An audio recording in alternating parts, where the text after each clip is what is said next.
Hello friends, আমার channel the fresh রেসিপিতে আপনাদের সকলকে স্বাগত জানাই। আজ আমি আপনাদের জন্য একটি খুবই সুস্বাদু এবং ইজি একটি কাতলা মাছের রেসিপি নিয়ে এসেছি, যেটা আজকে করে দেখাবো কালো জিরে দিয়ে কাতলা মাছের ঝোল। তাহলে আসুন দেখে নিই এই রেসিপিটা আমি কিভাবে তৈরি করছি। এখানে গ্যাসের আছে আমি একটা কড়া বসিয়ে নিয়েছি, আর কড়াতে সর্ষের তেল গরম করে নিয়েছি। এবার দিয়ে দেবো 1/4 টিস্পুন কালো জিরে। কালো জিরে দেওয়ার পর হালকা এভাবে করে নাড়াচাড়া করে নেব। দিয়ে এতে দিয়ে দেব একটা পেঁয়াজ কুচানো। এখানে আমি একটা মিডিয়াম সাইজের পেঁয়াজ এইভাবে করে কুচিয়ে নিয়েছি, সবটাই দিয়ে দেব।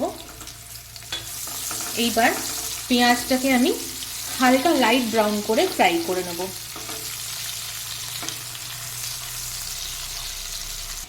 এইখানে দেখুন আমি পেঁয়াজটা হালকা লাইট ব্রাউন করে ভেজে নিয়েছি।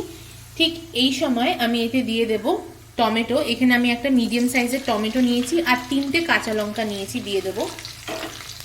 দিয়ে একটু নাড়াচাড়া করে নিতে হবে।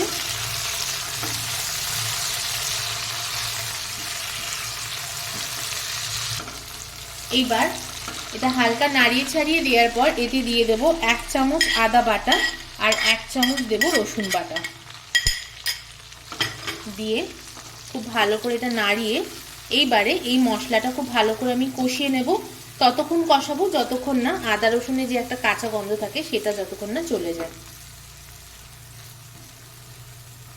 খুব ভালো করে দেখুন আদা রসুনের সাথে মশলাটা কষিয়ে নিয়েছি। এবার এতে আমি কিছু শুকনো মশলা অ্যাড করব।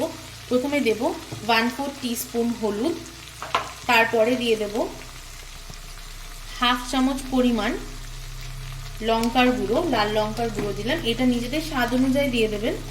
দেব 1 চামচ পরিমাণ ধনে গুঁড়ো আর 1/2 চামচ দেব জিরে গুঁড়ো। তার সাথে দিয়ে দেব 1/2 চামচ স্বাদ অনুযায়ী নুন। দিয়ে খুব ভালো করে এই মশলাটা মিক্স করে নিতে হবে, আর খুব ভালো করে আমি আবারও কষিয়ে নেব। মশলাটা খুব ভালোভাবে কষিয়ে নিয়েছি। এইবার মশলাটা কষানো হয়ে গেছে। এবার আমি এতে গ্রেভির জন্য জল অ্যাড করব। এখানে আমি 1 কাপ পরিমাণ জল অ্যাড করলাম। এটা হালকা নাড়িয়ে দেব, আর এই গ্রেভিটাকে এবার আমি ফুটতে দেব।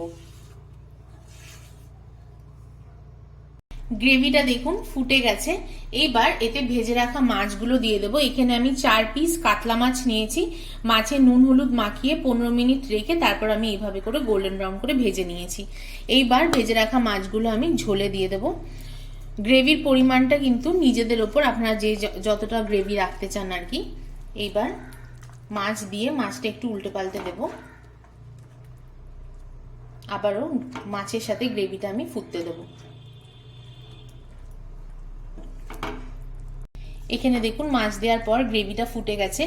এইবারে আমি 1/2 চামচ এখানে ভাজা মশলা দিয়ে দিলাম। এই ভাজা মশলার রেসিপিটা কিন্তু আমার চ্যানেলে অলরেডি দেওয়া রয়েছে। আপনাদের সুবিধার্থে আমি সেই রেসিপির লিঙ্কটা আমি ইয়েতে দিয়ে দেবো, আমার ডিসক্রিপশন বক্সে দিয়ে দেবো। এবার হালকা নাড়িয়ে দেব, আর বাস আর 1 মিনিট এটা ফুটিয়ে নেব, তারপর বন্ধ করে দেবো। ভাজা মশলা দেওয়ার পর দেখুন গ্রেভিটা ফুটে গেছে। এবার আমি ফ্লেম অফ করে দেব, আর 1-2 মিনিট স্ট্যান্ডিং টাইমে রাখার পর তারপর আমি এটাকে পরিবেশন করব। দেখুন তৈরি হয়ে গেল আমাদের কালো জিরে দিয়ে কাতলা মাছের ঝোল, একদম রেডি। খুবই সুস্বাদু হয়েছে এটা খেতে। অবশ্যই এইভাবে বাড়িতে একবার ট্রাই করবেন আর আমাকে কমেন্ট করে জানাবেন কেমন লাগলো। তাহলে আজ ভিডিওটা এখানেই শেষ করছি। আবারও আসবো আরেকটি নতুন রেসিপি নিয়ে। আপনারা খুব ভালো থাকবেন, সুস্থ থাকবেন। ধন্যবাদ।